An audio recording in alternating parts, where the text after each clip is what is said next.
Саламатсызбы, Зейнеп айым? Биздин студиябызга куш келдиңиз. Бар жоктун баардыгы мамиледен башталат. Ушул эненин саламаттыгы бүгүн кандай болуп атат? Зордук зомбулуктун себеби, факторлору өтө көп. Бирок мен айтат элем, ушу билим берүү системасы менен медицина системасы аябай байланышта да.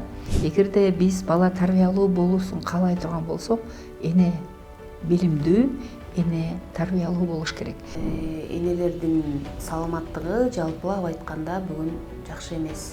Жакшы эмес. Манас таалими деген түрдүү проекттердин алкагынан чет өлкөлөрдөн канча гранттар келди. Элибиздин кайсы бир катмары мамлекеттик медициналык мекемелерге кайрылууга аргасыз. Кан кетүү тобокелчилиги бар аялдарды кабыл албайт аларчы. Аялдардын саламаттыгы чындап эле өздөрүнөн эле көз карандуулуубу же кандай деген суроону бергим келип атат да сизге. Бул суроону мен башка журналисттерден көп күтөм. Россияга кетип калып атышпайбы биздин кыздар? Аякта учетко деле турбайт, көзөмөлдө деле болбойт.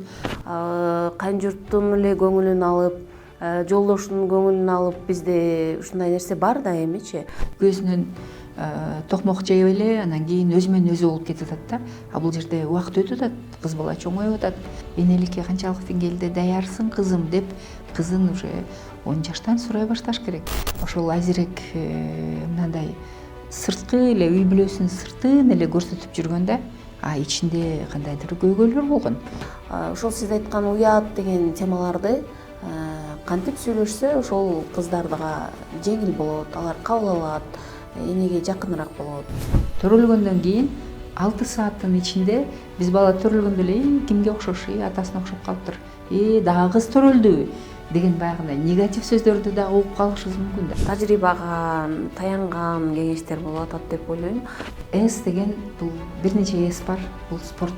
Кош бойлуу болуп дарыгерге кайрылса, 35 жаштан кийин оорукчан болуп, оорулардын айынан кайрылып атат.